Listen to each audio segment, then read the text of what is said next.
everybody. How you doing? Hi, everyone. I hope you had a good summer. Yes, yes. It's now time for Genealogy Adventures Live. And if it looks different, that's because we are now on the radio. We are actually on the internet radio called Listen Vision Live. So you can now see us both online and as well as on our Facebook page. So we're still trying to be able to keep in touch with you guys, talk to you guys, make sure everything, if you have comments or questions for our guest or for us, then you'll be able to do that. So we're excited. Season 3 is going to be awesome. We are excited, and your eyes are not fooling you. We are actually in the same place. Yes, Yes. we're together. I know it's crazy. It's crazy. So let's go to the comments real quick, and we got Stephanie and Martha and everybody. Hello to you guys. So we're gonna what do you want to do first? Hello, David. Good to see you too. Yes, yes. Well, if you'd like to introduce our guest. So today our beginning show is gonna be about Native American research, and we are very very fortunate to have a chief. His name is Chief Lozado Langley, and he is out of South Carolina. I met him through my beloved Sheila Hightower Allen, and we are really gonna talk to him and learn more about Native American research. Hi, how are you, Chief? I'm fine, and you? That's good. I haven't seen you in a while. It's been a very long time.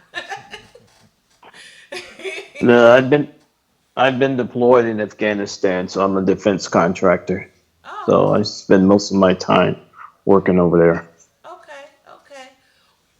Well, we are really, really pleased to have you on the show because Native American ancestry and genealogy is it's a big topic. I mean, It we, is. we It see is. it we see it a lot of time on the various Facebook groups that we belong to, whether they're Native American in focus or not.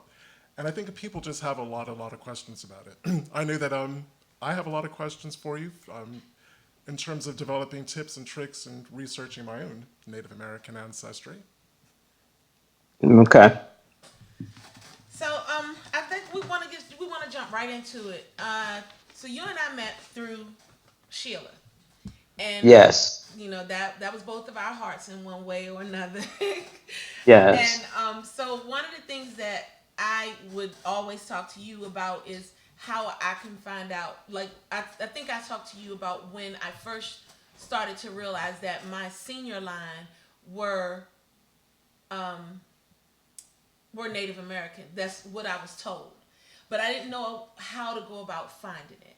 So if you can like help people talk to them about how to go about researching their possible Native American ancestry. How would they, what's a good start for that? First thing I would say, if you need to start studying it from the aspects of Pacific states. And let me give you an example.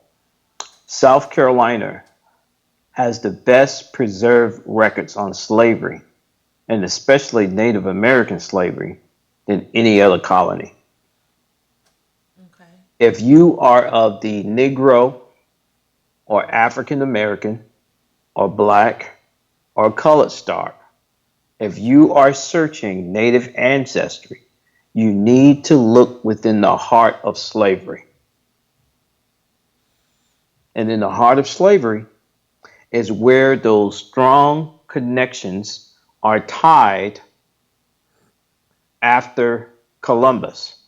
Now, there are some other African ties pre-Columbus that I could talk about, but that goes a little more ancient. But studying the slave narratives and the colonial laws of South Carolina or the Carolinas, because inside the laws, it will tell you in South Carolina, if you read the Negro law, that both Africans, Indians, meaning also Indians from India that are enslaved, they are not free. They are classed as Negroes. And Wow. most people think that Negro at that time had to do with color. That's not necessarily true. It had to do with a person who were enslaved, a human resource that was trafficked from Africa and the Americas and Asia. When you look at it from that perspective now, it's easy now to have a better understanding Yeah. of what was going on. Most people try to just look, oh, my great grandma was a Cherokee, or great grandma. Well, in South Carolina, most people don't realize for 175 years, Cherokee was just a common word for saying you're Indian. Oh, okay. Never knew So you got that. to be very careful. So, what Indian are you talking about? And I Wow. have found through my studies and research that most people don't know what Pacific tribe and just says Indian.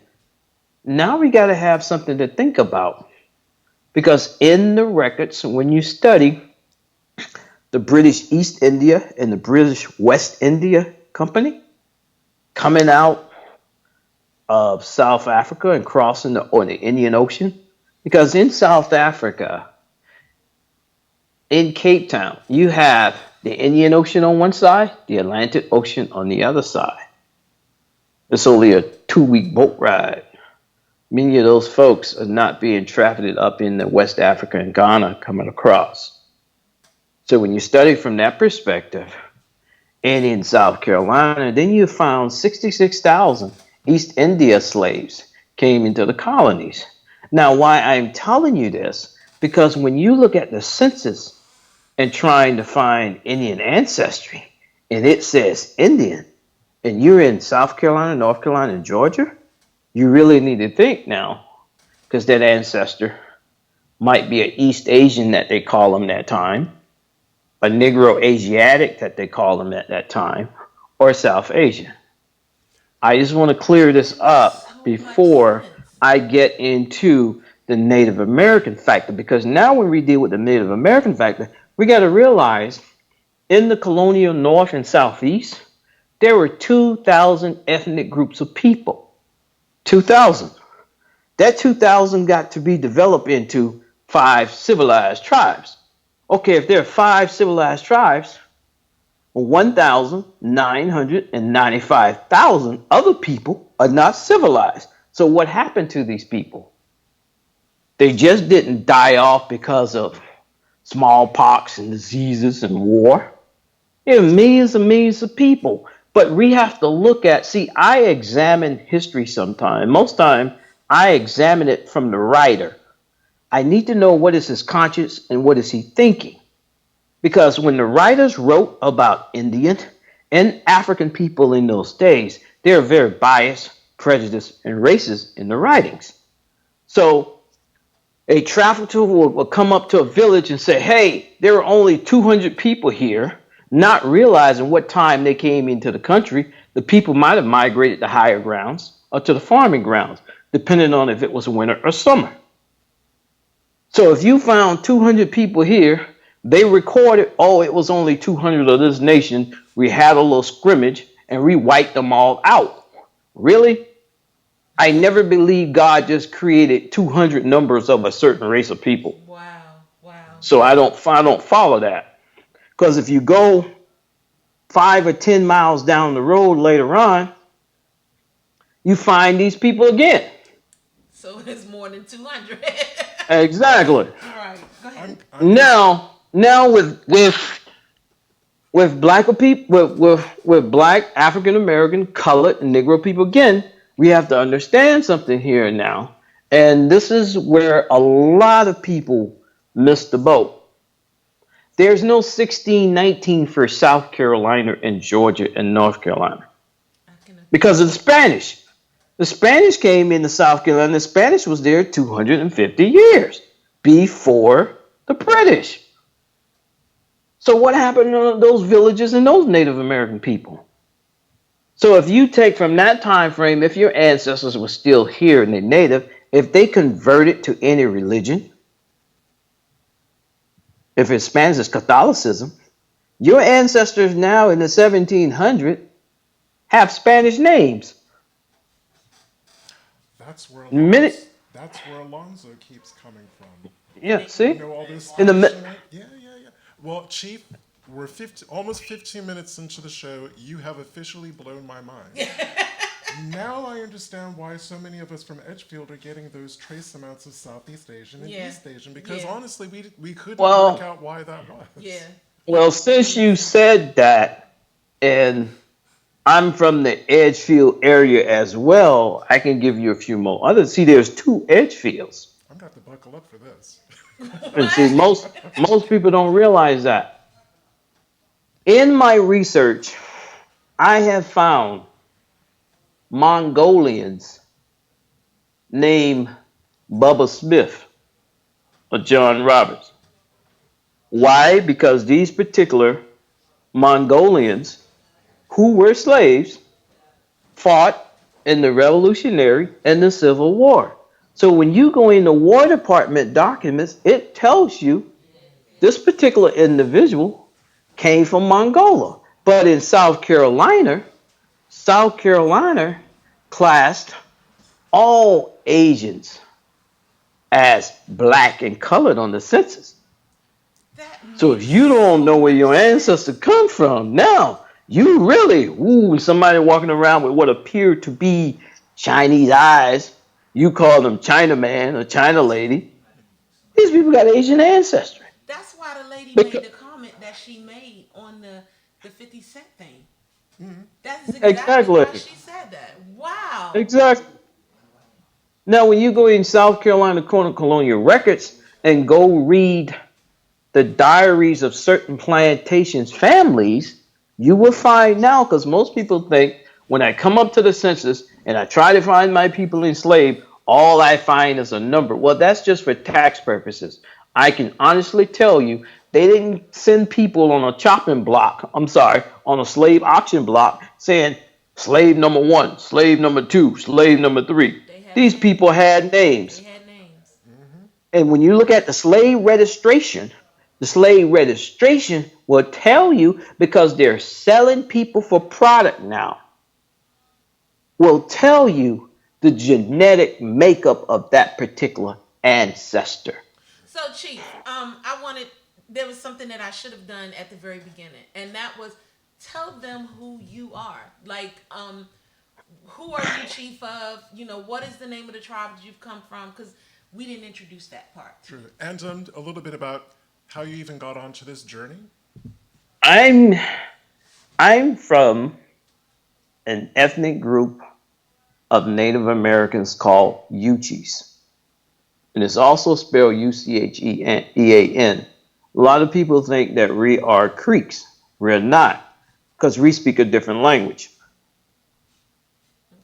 Now,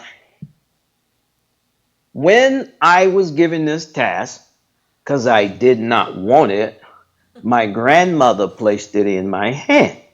I'm an engineer, I'm a defense contractor. My degree is in electronic engineering and computer science.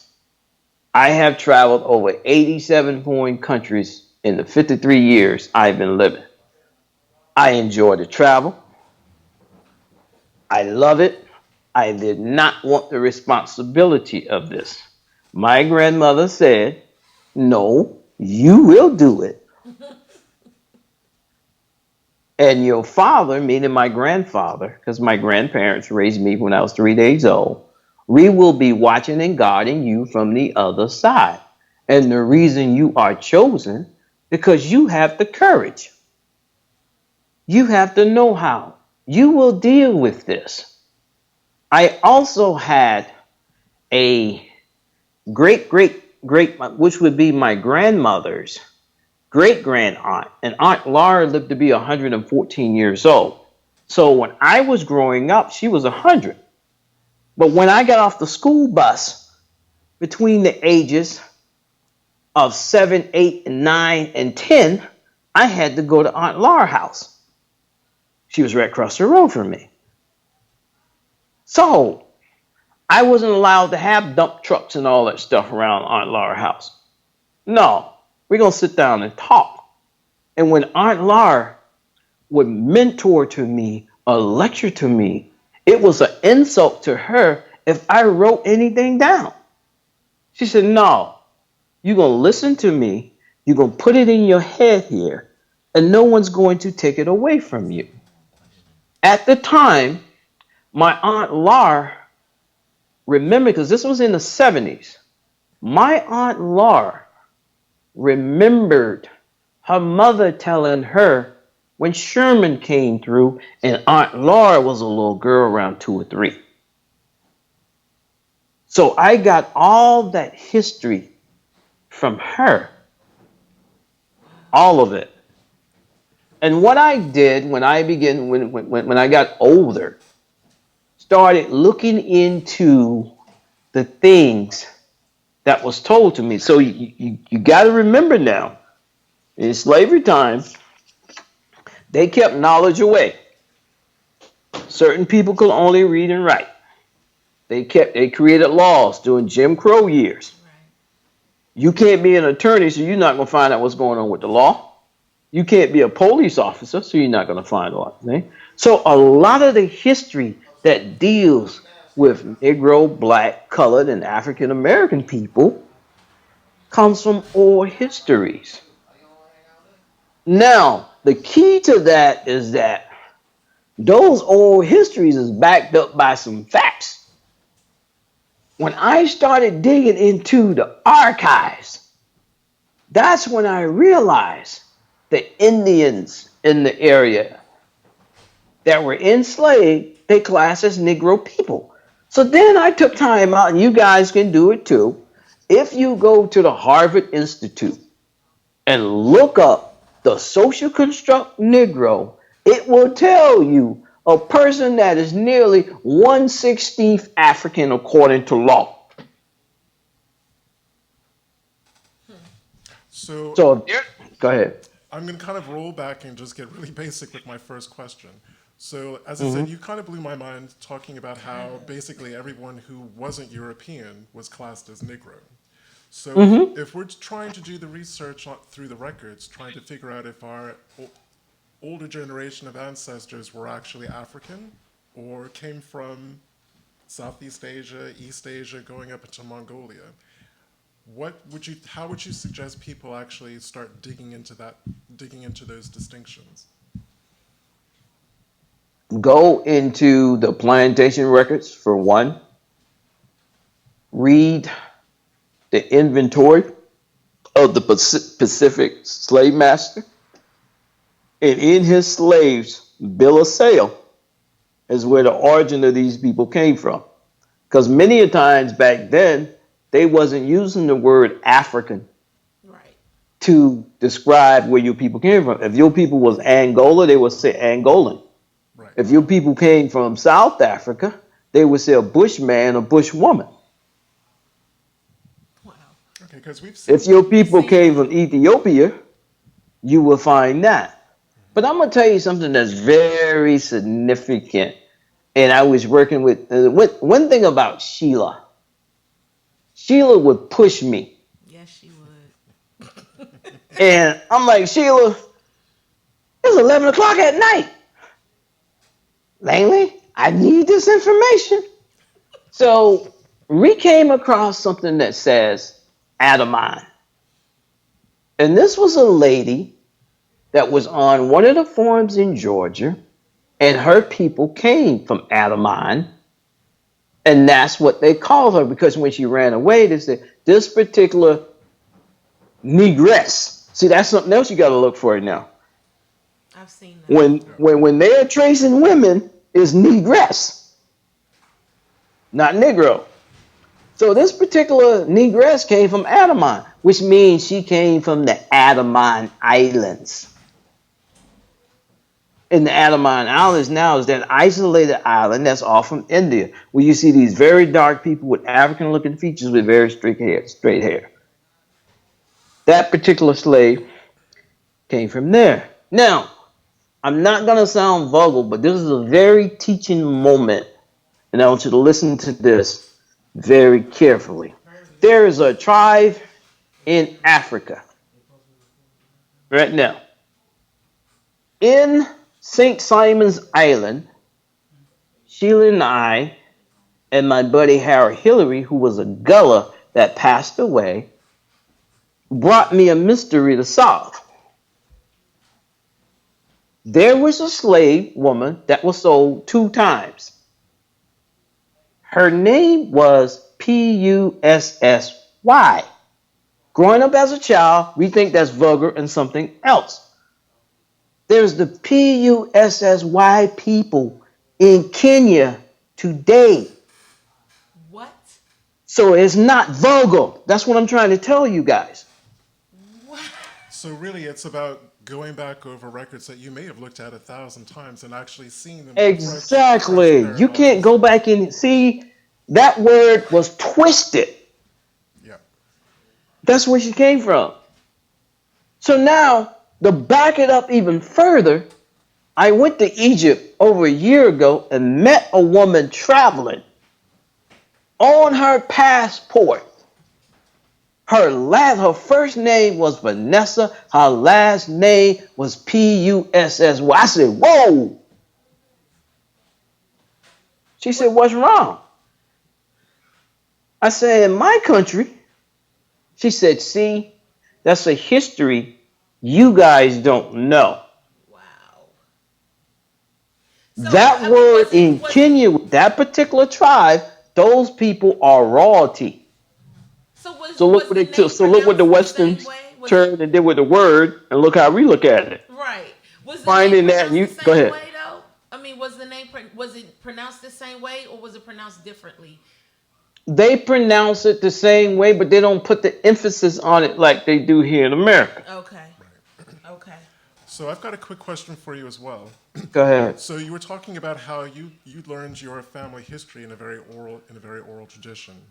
So keeping in mind European standards of genealogical best practice, how would you suggest that people put family lineages that are orally handed down into their tree, but to do it in a way that you can show that it's been sourced? I will say those family lineages that have been passed down orally can be backed up by research. Yeah. Okay. It's gonna be documented. One, Yeah. the slave narrative. There are 10,000 slave narratives. I've read 990 of them. Out of the 990 that I've read, 870 of them had Indian ancestry. But I'm thinking even earlier back. I'm thinking specifically of my Pamunkey ancestry in Virginia before the Europeans even got here. So speaking to one of the tribal elders there, I mean, he was able to rattle off about at least 9 to 10 generations of one family line. He's like, now, if you want to talk about these other families, I can put you in touch with other historians who can pretty much do what I just did with your family. So I have Most go ahead. black people, most people that can remain history like that and take you back generations, their family didn't go further north. And if you're in South Carolina, they didn't go to Detroit. They didn't go to New York. They stayed. In South Carolina. My family history goes back to 1555 when I start talking the native side, because those words of those people were passed down through my great great grand aunt. I didn't know what she was talking about. Now let me share something else with you that you guys can do. There's something called the Slave Manifest, and the Slave Manifest are the ship records with slaves on them, or I hate to say slave, enslaved people. But you will find that the color black didn't have stuck, because we easily could have become called brown. I've seen hundreds of slaves classed as brown, gold, copper, black, I've seen copper. pitch black, blue black, purple, almond, olive. By the way, olive is black if you look at it. Pure olive is Right. dark.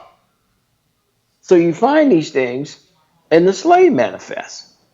But now there's different laws in the colonies governing African slaves and American slaves that are Indian but classed as Negro. Dig this. If a Native American slave ran away, they branded them on the left side of the cheek. Africans are different. Those Omega signs on the shoulders and on the hips. I understand the frat brothers want to get down with that, but they better look at the origin of these things. So that's where you find a lot of the African slaves. Brand on the shoulders and the hip, but on the cheek are the Native American slaves. Well, you say, well, Langley, how is that? Because that's one of the colonial codes that George Washington passed down that they practiced on South Carolina plantations. So how is this possible? Because in the Revolutionary War, they created codes and said, okay, your slaves can go fight for you. So many of the white Southerners never fought in the Revolutionary War, nor the Civil War. They sent their slaves. Now these slaves are enlisted and have these marks on their cheeks. These are Native American slaves that are fighting in the Civil War. So how You do you? have all of these records. You find these also in the muster rolls. That's You right. find these also in manumissions. You find these also in Revolutionary War paper. You find these also in land warrants and land grants because most of our ancestors that inherited land and became free people of color came out of that Revolutionary War. Then they received 500 or 600 acres of land, depending on their meritorious medal of honor of whatever they did. They granted them those lands. And they held those lands until the Civil War and lost. So another question I have is if I were to find that I actually had ancestors that lived in territory that had been controlled by the Yuchi, and Mm-hmm. hopefully people can extrapolate what you're going to say to think about the states that they came from. What resources or repositories would you recommend people access? When it comes to the Yuchi people, because it's a lot different, there is something called the 1898 census taken of the five civilized tribes. In this particular census report is very unique because you're going to find out what Indian tribes that were in slavery at that time and how did they class these people. Now, for most southern people, always want to go to Oklahoma. I'm sorry. If you come up out of North Carolina, South Carolina, and Georgia, you don't need to look for Oklahoma That's if you right. got any Indian ancestry. That's right. You need to look into the Seminoles because the Seminoles fought a 50-year war, and the Seminoles, many of them, well, let me stop for a second. Seminoles are no more than Native American slaves that ran away from the British and other Native American tribes. And in the process of that, Africans and Asian Indians, because this is in the records, went with them off them Georgia and South Carolina and North Carolina plantations. Now, in the Seminole records, and not only in the Seminole records, and some census records in Georgia, but mostly in Florida. And South Carolina have a few, but mostly Florida. When you start researching around Jacksonville, you're going to find people listed as Indian Negro Wow. because those people were part Native American and part African. And in those census records, I'm telling you, when you go start looking through the Seminole records, you are running now into thousands of people. So we have a question from one of our viewers. She says, Tiffany Hutzman. She says, where do you search where you when you have fourth and sixth cousins who are enrolled native, yet your immediate and closer DNA matches whose names have been changed, or you have no record, yet you have native DNA showing up on your test. Does that make sense? That's a quick, tricky question, Okay. but I'm going to answer it the best way I know how. Okay. Enroll ancestors. Those relationships are based upon government roles. Other words, if you and I join a native nation today because we're living in that country and because we're in that country, just like the United States, we take a test and we get those rights, we become an American citizen. Although we can barely speak Chinese, I mean American, but we speak full Chinese, or we speak some other African language. But in the midst of the United States now, recreate Chinatown.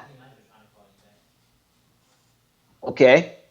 Many of the Native American towns were named after African people. Now, I'm going to get to the point.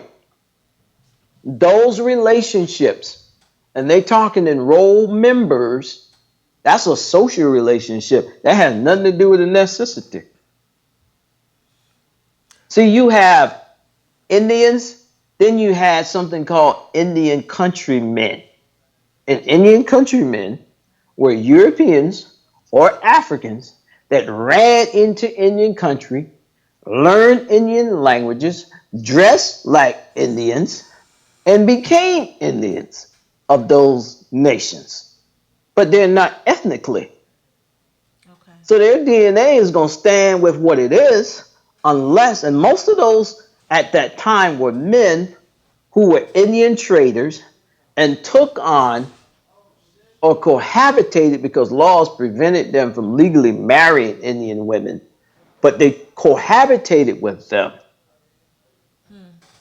And because they cohabitated with them and married them, gave them perks to trade and statue in those nations. So a European or African could become a chief. Okay. Wow. Because that particular individual now can go communicate for us with the European or the African, either one, doesn't matter. So when it comes to Oklahoma, and this is something a lot of people in the South, especially black people, Negro and colored, need to be very aware of. Most of those names are common names. They don't apply to you, especially when it comes to the Freeman roll. Now, people will say, well, how is that possible? Let me give you an example. My grandmother was born in 1912 in Stillwell, Georgia. There's a Stillwell, Oklahoma. 1912, Ruby Lee Roberts. I know good doggone well mama ain't never been in Oklahoma. So I'm not going to fly with that. But I'm going to tell you how my family continued to validate our ancestry, because in 1910, there was a special Indian census given throughout the United States, and especially the South. It lasted 3 years, from 1910 to 1913. Most people don't even know this exists. So when the census takers came back and wanted to document every single individual who had any native ancestry, because South Carolina, most people don't know, slavery didn't end in South Carolina until 1908. So you got all these people who are Native Americans and Africans walking around are not citizens. So Slavery going, go ahead. those two censuses that you just referenced, especially the 1910, are those available for people to see online? Can they Oh, access those online? of course, you know where to access those. Yes, I have copies of them.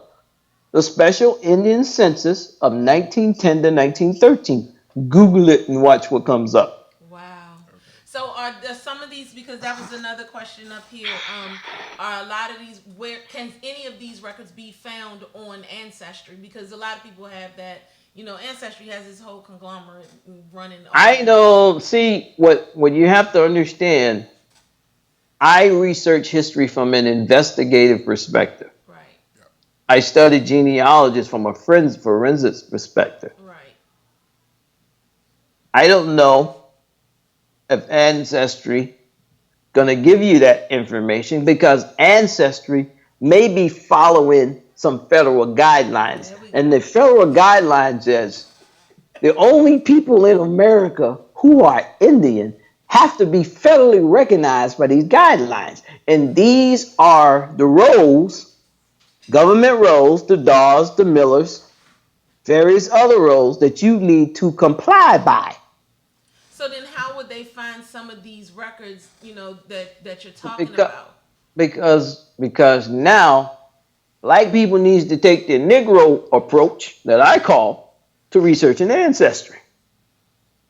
Go and read the records that I told you about, the slave narratives, the special census, because in the special census, it breaks it down to county, township, village. It also breaks it down to the person's name. And these things can be Googled. Of course. Yes, but I also have this information. That's something else Sheila pushed me with. We have them on the houseofancestry.org website. On that particular website, we have over 55,000 digital documents. Can you just And those documents concerns South Carolina mostly, North Carolina, Georgia, and Florida. What's the name of that again? Yeah, I was going to say, could you repeat that? Yeah, what's the name of that website again? www.houseofancestry.org. Okay. Got it. Sheila was an educator. Yes, I'm a researcher. Sheila used to get on me about spelling. I said, Sheila, I ain't got you handle that. I'm just finding this information. So Sheila started cataloging stuff and got me in the habit. Sheila is what forced me into public speaking. Yeah, she tried me. I didn't want to do that. I just wanted to know. She's like, no, because no one is going to tell this history the way you're going to tell it, because you are a product of this history. So let's work on your processes and your deliveries. Okay. That's what I've gotten. So to sum this up, the 1910 to 1913 Special Indian Census. Yes, and One. Thank you, Karen, for posting the link to that. Because a lot of people in South Carolina at that time are not free, not until 1924.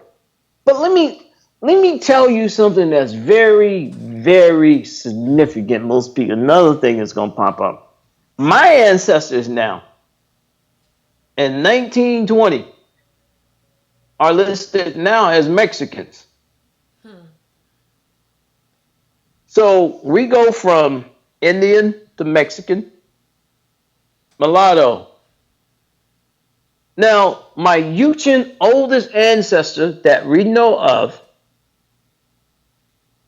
Mariah, because she was on the special Indian census of 1910 to 1913.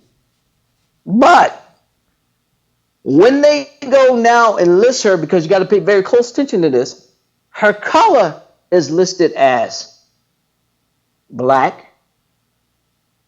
Her race is listed as Amiri Indian. This is back in the 1900s. It didn't say American. It said Amiri Indian.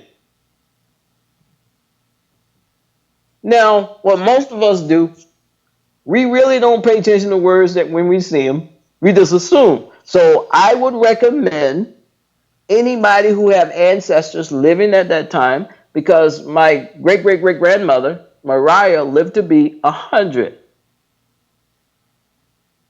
Many a times on the census from 1860, 1870, 1880, they're going to ask you question, what is the color? They ain't say nothing about ethnicity. Because my great-great-grandmother couldn't speak English, couldn't write it. So what are the languages that many of those people speaking now coming up out of slavery? They're not speaking English. They're still speaking their native languages. You really don't need to know English to be a slave. You need to know how to pick cotton and corn and rice and everything else. There are families like this, but institutionalized learning don't give us this type of history. You have to go get that from the scholars and the writers who have been in the pits researching this. So taking this to the most basic level for a lot of new genealogists or people who are new to research. So if I wanted to get a sense of, or if I wanted to learn more about Native American tribes in a specific area, would you suggest more looking at local resources, regional resources, and state? Look in the state archives. But let me, because I'm looking at you, and I need to give you and Donna something that's very significant here about Edgefield. Listen to me very carefully when I say this. Over 10 years ago, in the South Carolina archives, I stumbled across a document. It startled me. It wasn't until 12 years later, I had an eyewitness account. But this is what happened. In 1834, in the old 96th district, in Edgefield. Now, what you got to understand, the Edgefield of yesterday is not the same Edgefield today because the area was more broader. That's like Civil Bluff. There are two Civil Bluffs. Civil Bluff expanded over 46,000 acres. Most people don't even know this. They're just going by what a lot of European writers wrote. And one thing you have to not pay attention to sometimes, historical markers, because they might not be accurate. Now, this is what I'm going to tell y'all about Edgefield.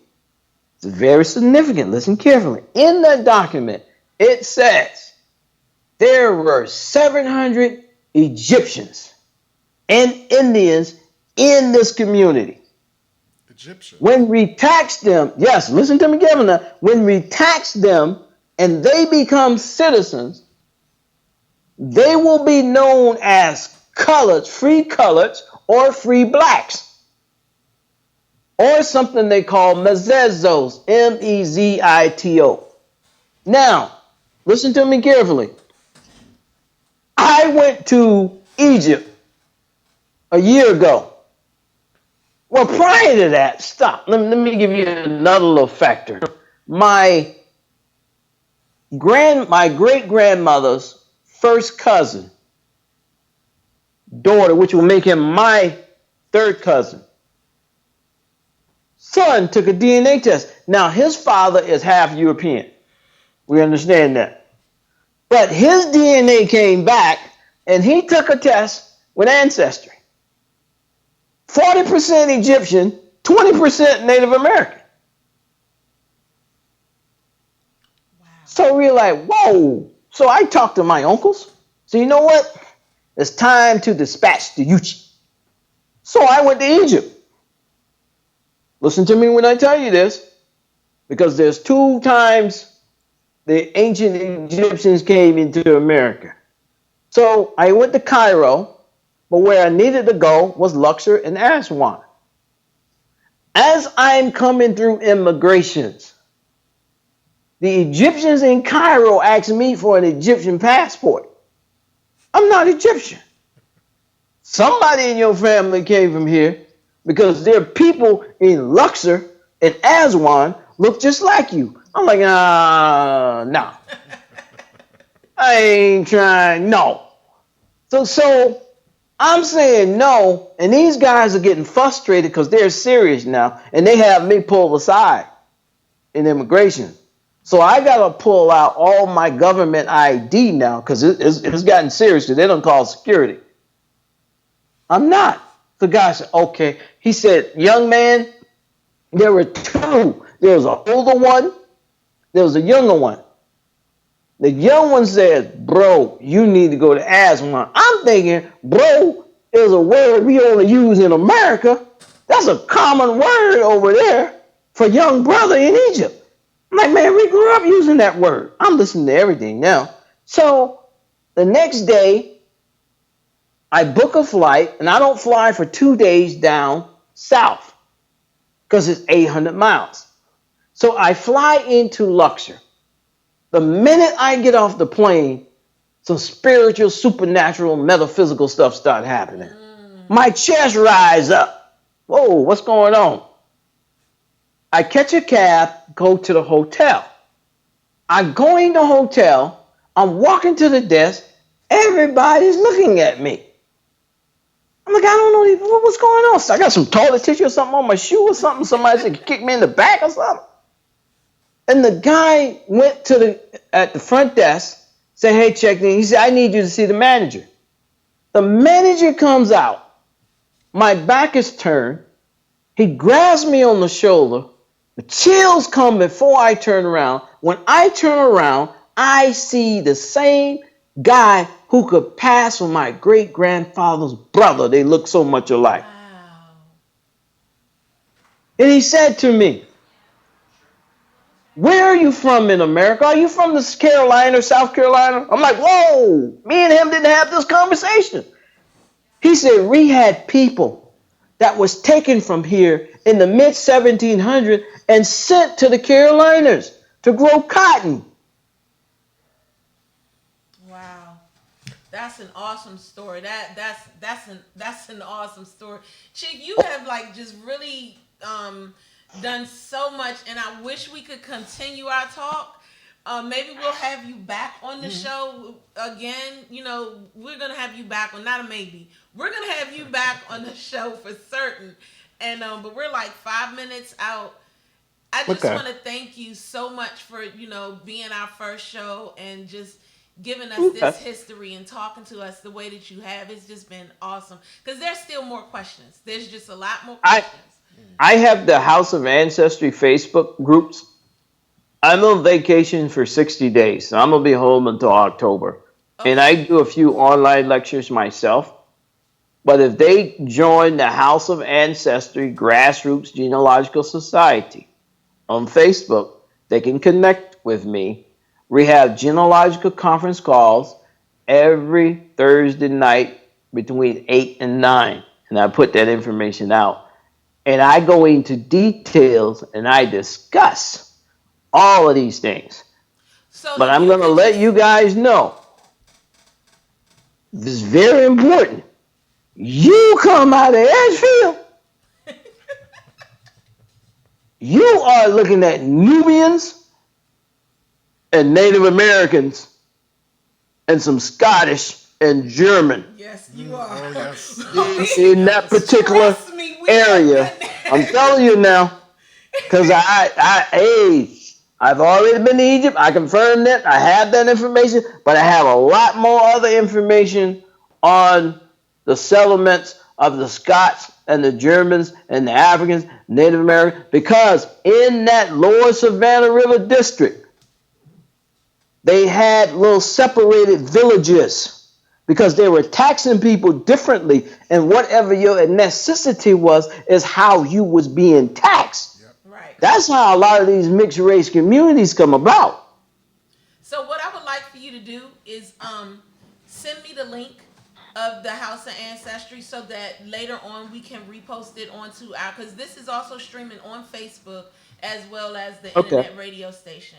And if you send Okay. me that link, I'll be able to put it on the comment section so everybody can Okay. have it, and then they'll be able to get in and talk on House of Ancestry. But thank you once again. Thank you so You, much. You have you're welcome. blown my mind in the best way possible. Yes, yes. We will You're welcome. definitely have you back on the show. Okay then. All right. Have a good one. All right, bye Thank you. bye. Enjoy. Bye bye. Bye bye. So sorry, Yeah. Tiffany.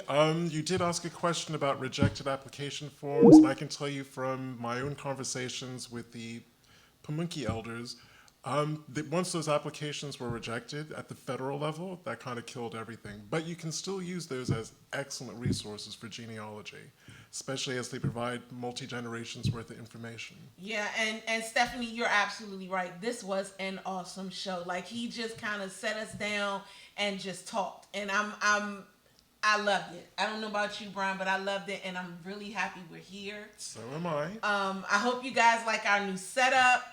This is gonna be how we're gonna be, and let's quickly tell you about the next show. So the next show, which is going to be the 15th of September, is Gullah Genealogy and History with Althea Sumter. Yeah, so we're gonna get into that Gullah Geechee stuff, and she's gonna talk to us about that. And if you think Chief Langley was something, wait till you meet Miss Althea. She is everything. So I did get a little teary-eyed, but I'm okay when he was talking about Sheila. But yeah, she just made she's the reason why we do a lot of the things that we're doing with the project, and because she just made sure that you did what you had to do. But And in other news, starting in October, That's we're right. going to be weekly, every Sunday at 4 o'clock. yes. So you guys just get ready and get your pens, your paper, bring your tea, whatever it is you want to drink, and sit down and let's get this going, because we're really trying to push and educate. Just like Sheila did with him, we're trying to do with you guys. We're trying to educate and make sure that you know.